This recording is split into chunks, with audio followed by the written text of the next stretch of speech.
ওই দেখো আকাশটা শুধু দেখো, শরৎ। হ্যালো, আমি রেডি হয়ে গেছি। এটা খেতে ভালো লাগবে, এটা চিংড়ির কি জানো, এটা গোল্ডেন কর্ন ফ্রাই। হ্যালো, সকাল সকাল তোমরা সবাই কেমন আছো? চলে এসেছি একটি নতুন ব্লগ নিয়ে। আমি তো ভালোই আছি, আশা করি তোমরাও ভালোই আছো, ভালোই থেকো। এই শুভকামনাই থাকলো সবসময়ের জন্য, সবসময়ই তাই থাকে যে তোমরা সবাই ভালো থেকো, আমরা সবাই ভালো থাকি। মানে যাই হোক, মানসিকভাবে আমরা ভালো থাকি না, এটা ঠিক কথা, শারীরিকভাবে যেন থাকি। বিভিন্ন পরিস্থিতি এখন যা চলছে সারা রাজ্য সারা দেশ জুড়ে, তো তাতে আমরা মানসিকভাবে কেউই ভালো নেই, সেটা ঠিক কথাই। তবু জীবনটা তো চলতে হবে, তো সেই জায়গা থেকে শারীরিকভাবে আমি ভালো আছি, আশা করি তোমরা ভালো আছো। তো সকালটা শুরু হয়ে গেছে, অনেকক্ষণ আগেই শুরু হয়েছে, এখন না যে এমন না যে এখন শুরু হলো, অনেকক্ষণ আগেই শুরু হয়ে গেছে। আজকে আর এক্সারসাইজ করাটা হয়নি আমার, এই আর কি, যাকে। আর এইদিকে দেখো কি সুন্দর আজকে, এখনও সেরকম রৌদ্র নেই, আবার যে বৃষ্টি হবে তেমনটাও নয়, হাওয়া দিচ্ছে সুন্দর একটা। ঝিলটা দেখাবো, দেখাই তাহলে। ওই দেখো আকাশটা শুধু দেখো, উফ,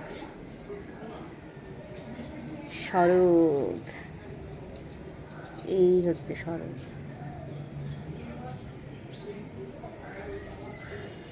অপূর্ব। আর এই ওই দেখো, এই দেখো ফুল, আজকে আবার 3খানা ফুটেছে। এই যে ফুল 3খানা ফুটেছে আজকে, আর কুঁড়ি দেখতে পাচ্ছি না, সুতরাং আগামীকাল আর ফুটবে না, এইটুকু বুঝে গেছি। আর এটাতে হয়নি কিছু, এটাতে লালটা ফোটে হয়নি। যে অলরেডি মাছওয়ালা চলে এসছেন, যিনি আমাদের নিয়মিত মাছ দেন, দুজন দেন অবশ্য, একজন ঘরের সামনে চলে আসে, ওই নিজে এখন যে এসছে তিনি, একজন দেখো তোমার।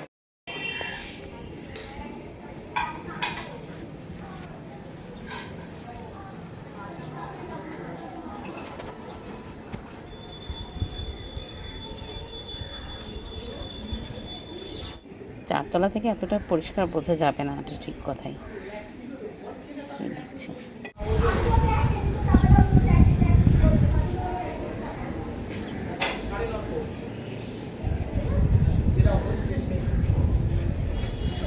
রুই কাতলা শোল আর কি বলছে, আর কি কি বা, যাই হোক আমি আজকে মাছ নেব না। আর এদিকে রান্নাঘরে ব্রেকফাস্টের জন্য আমি রেডি করে ফেলেছি, এখানে ঝুড়ি করে আলু কেটেছি, নুন হলুদ মাখিয়ে রেখেছি, আলু ভাজবো। আর এদিকে একটু আটা মেখে রেখেছি, অল্প একটু আটা ছিল সেটা মেখে রেখেছি। এটা একটু লুচি বানাবো আমি আর বাবুর জন্য, একে আর দেবো না, এই মুড়ি খাবে, ওই আলুটা একটু কম ইয়েতে ভেজে নেবো, ওইটাতেই মুড়িটা খেয়ে নেবে। তো মোটামুটি রেডি করে রেখেছি। এক্সারসাইজ করলে এত তাড়াতাড়ি এসব কিছু করা যেত না, মানে এক্সারসাইজ সময়টা বাদ চলে গেল, আসলে বাদ দিতাম না। আমি আসলে কালকে ভিডিওটা এডিট করলাম তখন বসে বসে, মানে কী করবো আর, এদিকে ভিডিও এডিট করতে এদিকে এক্সারসাইজ, সব কিছু টাইম মেলানো যাচ্ছে না, এখন 9টা বাজে। তাই যাই হোক, এরকম হয় একটু এদিক সেদিক। আজকে আবার বিকেলে এক জায়গায় যাবো, প্ল্যান তো আছেই সেরকমই। ব্রেকফাস্ট বানিয়ে ফেলেছি, এবার খেয়ে নিই। গামলাতে নিয়েছি এই লুচি আর আলু ভাজাটা একটু একদম একেবারে অল্প তেল দিয়ে করেছি, যেহেতু এই আলু ভাজাতেই মুড়ি খাবে, সেই জন্যে এবার তো লুচি খেলো না। গামলাতে নিয়ে নিয়েছি, আমাদের মতো সব মহিলারাই তো, মানে বেশিরভাগ মহিলারাই তো আমরা এরকম, মানে যেহেতু এটা মাছ ধুতে হবে, বাঁচতে হবে, ঠিক আছে এটাতেই নিয়ে নিই, এই আর কি। বাসন আবার একটা আলাদা করবো কেন, ঠিক আছে এটাতেই খেয়ে নিই এরকম। তাই আমিও তাই ভাবলাম যে এটাতেই আটা মেখেছি, তাহলে এটাতেই খেয়ে নিই।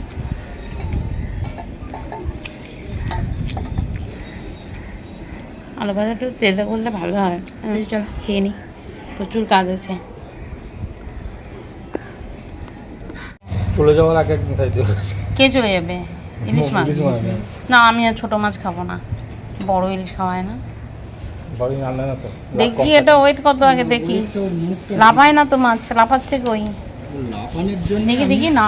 মুখটা ঢেকে দেবো, এই দেখো লাফাবে না বলে, দেখো এই লাফা। হয়েছে এটা আচ্ছা আচ্ছা আচ্ছা, এই আর লাফাবে না ও। মেরেছি, হ্যাঁ। তালি তালি এই ভেবে কেটে হ্যাঁ কাটেন, হ্যাঁ টোটালি মাছটা ওরম ভেবে কেটে দিলাম, মাথায় টোটালি মাছ নেই, ঠিক আছে। তালি বেশি মোটা করবেন না। না, এই যত যাব তত পাতলা। ও, যত যাবেন তত পাতলা হবে। আঁশগুলো ভালো করে না ফেললে আমার খুব মুশকিল হয়। না, আঁশ তো ওদিকে ফেলবো, এই দেখো আমি জায়গায় গিয়ে ঠিক মানে খুব মোটা না খুব পাতলাও না, স্বাভাবিক যেটা হয় আর কি, ঠিক আছে। আমি ফটো তুলি তো, আমার যে চ্যানেল আছে যে, ওটাতে মাছ কাটা দেখাতে ভালো লাগে। ভিডিও আসে ইলিশ মাছ কাটা, শোল মাছ কাটা। রান্না হ্যাঁ দেখি, করি, সবাইকে দেখাই। তাই দিদি? আমার নিজেরও তো চ্যানেল আছে, ওই জন্যই তো আমি ছবিগুলো তুলি, না কি এমনি তুলি? তোমার নিজের চ্যানেল আছে? তো আমার সেই চ্যানেলের জন্যই তো আমি ছবিগুলো তুলি, নাকি গো? কখন কোথায় ঘুরতে যাই, কি করি, কি রান্না করি না করি সব তুলি। কে কোথায় কি বিক্রি করছে।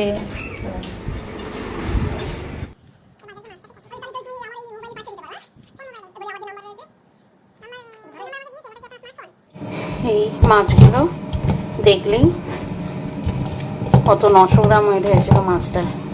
যদিও এই মাছ, কাতলা মাছ এগুলোতে মাথাতেই অনেকটা ওয়েট চলে যায়, তবে যাই হোক তাজা মাছ তো, এই জ্যান্ত মাছ মানে তাজা মাছ, এইটা টেস্টই আলাদা। ছোট বাচ্চাদেরও যেমন, বয়স্ক মানুষদেরও তেমন, রোগীর পক্ষেও তেমন ভালো, উপকারী একটা মাছ। দেখেছো কি লাল জল। মাছটা নিতে গিয়ে অনেকটা বেলা হয়ে গেল, এতটা বেলা হতো না, কিন্তু মাছটা সকালে এসেছিলো তখন নিলামই না, তখন দিল না বলতে অনেক দাম চেয়েছিল। আর আমার ঘরে মাছ আছে বলে অতটা ইয়েও করিনি, কিন্তু পরে দেখি মাছটা দেখতে এত ভালো লাগছে। তো যাই হোক, পরে আবার এসে এই ফ্রিজে তুলে রেখেছি। খাওয়ার তো প্রশ্নই নেই এখন, মানে রান্নার তো প্রশ্নই নেই, চিকেন হবে যে। চিকেন করবো, এগুলো ম্যারিনেট কিচ্ছু করা হয়নি। যাই হোক, মশলা ফসলা রেডি আছে, ম্যারিনেটটা করে একবারেই বসিয়ে দেবো। 12টা বাজে আর আমি রান্নাটা বসিয়ে দিয়েছি। আজকে চিকেনটা আমি করছি। আর এই দেখো, এই যে এয়ার ফ্রায়ারে এই আলুগুলো ভেজে নিয়েছি, একটু নুন হলুদ মাখিয়ে রেখেছিলাম, একটু ব্যাস। আর এই তো ঠিক আছে, চলো করতে থাকুক রান্নাটা। 2:15 বেজে গেছে, 2:20 আর এই স্নান করে পুজো টুজো কমপ্লিট হলো। আকাশটা মেঘলা না, একটু আগে এমন চোখে নামলো, মনে হলো যে হয়ে গেল আজকে পুরো। একটু হলো কি হলো না, কমে গেল। এবার কি হবে বলো তো, গরমটা পড়বে। যাই হোক, 2 যখন বেজে গেছে, ওদেরকে খেতে দিয়েও দিয়েছি। 2 বেজে গেছে না, 2:20 বাজে। আমার খাবারটাও রেডি হয়ে গেছে। একটু বাসন টাসন থাকে তো ওগুলো ধুয়ে নিই আগে, মানে ছোটোখাটোগুলো, বাকিটা রেখে দিই, পরে আবার ধুই। তো ঠিক আছে, চলো। জানোই তো কী রান্না, মাংস তো রান্না করলাম দেখলেই, কিন্তু শুধু মাংস দিয়ে নয়, আরও আছে। কালকে যে ইলিশ মাছটা, ওইটাও আছে, খেয়ে নিয়ে আর রাখবো না। আর একটু তরকারিও রয়েছে, আর কি লাগবে, মাংস আর কিছু তো লাগে না। এটা তো এত মুখরোচক, এটা থাকলে আর কিছুই লাগে না। বসে পড়ি। এই হচ্ছে আমার লাঞ্চ, এই যে চিকেনটা আমার। তাহলে দেরি করি না, খেয়ে নিয়ে পরে আবার কথা হবে। আজকে বিকেলে এক জায়গায় যাবো একটু সাজুগুজু করে, যেমন তো যা ওয়েদার, আবার যাওয়া হয় কিনা দেখি। এই হচ্ছে ছোট্ট বাচ্চা, তো কি নেব ওর জন্য, তা ভাবলাম চুড়িটা নেই, ভাল লাগছে চুড়িটা দেখতে। ছোট্ট বাচ্চা যেতে হচ্ছে, বাচ্চারই অন্নপ্রাশন, তাই এই ছোট্ট চুড়িটা নিয়েছি। ওদের বললাম যে বাজারে গেলাম, এই কারণেই গেছিলাম। আর এই রেডি হচ্ছি, শাড়ি, ওকেশন বাড়িতে শাড়ি ছাড়া কেমন লাগে না, ভালো লাগে না, কিন্তু যেতে তো হবে ট্রেনে, সেই জন্য শাড়িটা না পরলেই ভালো হতো, কিন্তু দূর ভালো লাগে না শাড়ি ছাড়া যেতে। আর এই চেনটা পরবো আজকে, তাতেও সমস্যা হয়ে গেছে। শুধু একটু মুখের মেকআপ তো আমি কিছু করি না, জানোই তোমরা, কিন্তু তাও লাগলে হয়। বাবা হয়ে গেছে, তাই চেনটা পরে নিলাম। হাতে একটা কিছু পরতে হবে, দাঁড়াও এটা টুকিয়ে রাখি, তাহলে এটা এখন নিতেই ভুলে যাও।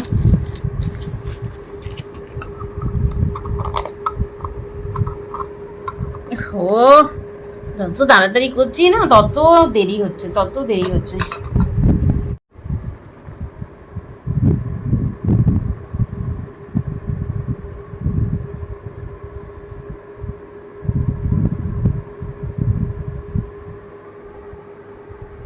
চলো আমি রেডি হয়ে গেছি।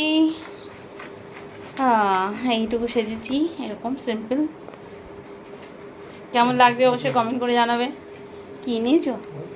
হ্যাঁ ঠিক আছে, কেমন লাগছে একটু কমেন্ট করে জানিও তোমরা। অবশ্য এখন ফটো তোলা হয়নি, দাঁড়াও আর বেশি কথা বলবো না। শাড়ি পরতে ভালো লাগে, শাড়ি পরেছি, কিন্তু তোমরা তো বুঝতে পারছো না, একটু ফটো না তুললে বুঝতে পারবে না। দাঁড়াও ওর হোক, তারপর ও ফটো তুলবে। কিন্তু এই গরমে শাড়ি পরাটা একটু, আর তারপরে এই ট্রেনে করে যাওয়া তো, এই ট্রেনে উঠে শাড়ির চাপ থাকবে না আমার। তবু অন্য দিনের তুলনায় আমি একটু ভালো মতো রাত্রি শাড়ি পরেছি আজকে। ও 7টা বাজে বেরিয়ে পড়েছি আমরা। যাই, বাইরে অতটা গরম নেই এখন। টোটো পাওয়া দিয়ে কথা, টোটো ধরবো তো। চলো ঠিক আছে, যাই। যদি সম্ভব হয় ওখানে ভিডিও করব, না হলে আর কিছু করার নেই। সবটাই পরিস্থিতির উপরে ডিপেন্ড করবে, যদি করা যায় করবো। এই চলে এলাম গন্তব্যে, মানে আধভিকার রাইস সেরিমনি অনুষ্ঠানে। আর দেখো এই ওপরতলাতে মানে 2nd ফ্লোরে আয়োজন করেছে। আর এই দেখো উঠতে গিয়ে এখানে এসে জিলিপি, পায়েস এইসবও রাখা ছিল। যাই হোক আমরা আর সেগুলো খাইনি, পরেও আর খেতে পারিনি। আর এই হচ্ছে মেন জায়গাটা, বিশাল বড় জায়গাটা। আর ওই যে জায়গাটা দেখতে পাচ্ছ বেলুন দিয়ে সাজিয়েছে, ওখানেই বাচ্চাটাকে দিয়ে ওর মা আর বাবা ওই দাঁড়িয়ে আছে। আর কি করব, এখানে অনেকক্ষণ বসে আছি। আর এ তো অনেক কলিগ পেয়ে গেছে, তাদের সাথে গল্প করছে। আমি বললাম যাও তুমি, আমি এখানে বসি। তো আমি একটু সাইডে গিয়ে, অনেক বসার জায়গাও ছিল, জায়গাটা অনেকটাই বড়। তা ওখানে বসে আছি। এদিকে স্টার্টারও শুরু হয়ে গেছে, সবার কাছে এসে দিচ্ছে। ওইদিকে দেখলাম যে ও খাচ্ছে, আমিও উঠে গিয়ে স্টার্টার নিয়ে নিলাম। স্টার্টারে যেমনটা থাকে বিভিন্ন ধরনের কাবাব ছিল, কফি ছিল, আর ওইদিকে ড্রিঙ্কস ছিল। মানে ড্রিঙ্কস বলতে মকটেল। এই দেখো, তো আমি একটা লেমনের একটা নিয়ে নিয়েছিলাম, মকটেল নিয়ে নিয়েছিলাম। আর এদিকে স্টলটাও অনেক বড়ই ছিল, মানে মকটেল স্টলটা আর কি। এই যে খুব সুন্দর সাজিয়েওছে। আমি একটা লেমন নিয়েছি আর একটা কাঁচা আমের নিয়ে নিয়েছি। আর এদিকে পানের স্টলও ছিল, যদিও সেটা খাওয়া দাওয়ার পরের ব্যাপার, এখন তো আর পান খাবো না। তারপরে আমরা স্টার্টার খেয়ে পেট ভরে গেছে, এখানে বসে রয়েছি। বললাম যে না একটু পরেই খাই, কেন কি এখন খেতেই পারবো না। তো যাই হোক বেশি দেরি করাও তো যাবে না, কারণ এত তো দূর ফিরতে হবে, আর প্রচুর লোক হয়ে যাচ্ছে। আর এখানে এই যে ওরা আয়োজন করছে, এখন কেক কাটা হবে, ওই হলুদ বেলুন টেলুন দিয়ে ওরা কেক কাটবে, তার প্রিপারেশন চলছে। তো বেশ কিছুক্ষণ পরে আমরা খেতে বসে গেছি। আর মেন কোর্সে ছিল পোলাও, নান, চিকেন ডাক বাংলো, মাটন কষা, ভেটকি ভাপা, তারপরে চিংড়ির একটা ভরা, আর স্যালাড ছিল, এগ স্যালাড। ডেজার্টে ছিল চাটনি, পাঁপড়, রসগোল্লা, সন্দেশ, আইসক্রিম। এটা খেতে ভালো লাগছে, চিংড়ির কি জানো এটা, গোল্ডেন কর্ন ফ্রাই। তো খেতে খেতে তোমাদের জন্য মাঝে মাঝে ভিডিও করছিলাম, যে তোমাদেরকে সবই শেয়ার করি, আমার ভালো লাগা মন্দ লাগাগুলো। তো বেশ এনজয় করছিলাম। আর অনেকটা সময় ধরেই খেয়েছি, তবে খুব বেশি খেতে পারিনি। আসলে এত ধরনের খাবার না একবারে খাওয়া যায় না। পান দিন তো, নেবে পান? পানের আইটেম দেখো কত ভ্যারাইটি পান, আর একটা পাওয়া যাবে। আমি তো পান খেয়ে নিলাম, আর এই পান নিলেও খাইনি। এ আবার গিয়ে ওই মকটেলের স্টলে গিয়ে সেখান থেকে জলজিরা আর পুদিনার ছিল, সেগুলো খেয়ে নিল হজমের জন্যে, তারপরে পান খেয়েছে। এতক্ষণ ধরে বসে বসে ট্রেনের জন্য ওয়েট করলাম, এখন ট্রেন আসছে। ওই আবার এখন ট্রেনে চড়ে আমরা আবার যাব। গরম পড়ে গেছে বাইরে, প্রচণ্ড গরম। এতক্ষণ এসে গরমটা প্রচুর। আর ওই দেখো আপের ট্রেন যাচ্ছে, আপের ট্রেন।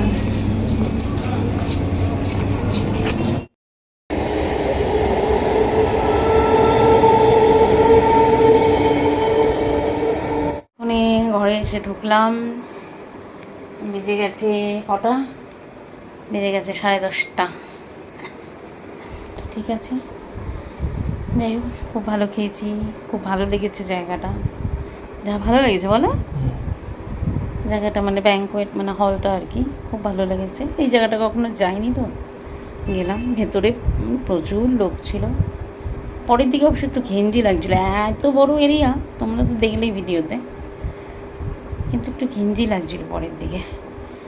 আসলে সব রাত হয়ে গেছে না, সব লোক একসাথে, যেটা হয় আর কি অকেশন বাড়িতে, সব একসাথে খাওয়ার ইয়ে পড়ে গেছে। যাই হোক, তারপরে ট্রেনে করে তো ফিরলাম। তো ঠিক আছে, চলো এবার চেঞ্জ ফেঞ্জ করে নিই, এমনি গরম। আর আমাকে অবশ্যই জানাবে কেমন লেগেছে। তোমরা তো আমাকে নাইটি পরা বা ঘরোয়া ড্রেসেই বেশি দেখো, অথবা কুর্তি, আর শাড়িতে হঠাতে দেখো। তো শাড়ি পরেছি, বলেছিল যে ট্রেনে করে যাবে, শাড়ি পরতে হবে না, কুর্তি টুর্তি পরে নাও, চুড়িদার টুড়িদার। আমি বলছি না, একটু এই সমস্ত অকেশন বাড়িতে একটু শাড়ি পরতেই ভালো লাগে। অন্নপ্রাশন ছিল, অন্নপ্রাশন বলো, বিয়ে বাড়ি বলো, এইগুলোতে শাড়ি ঠিক আছে। তো ওই জন্য আমি পরে গেলাম, যদিও কোনো অসুবিধা হয়নি, ট্রেন মোটামুটি ফাঁকাই ছিল।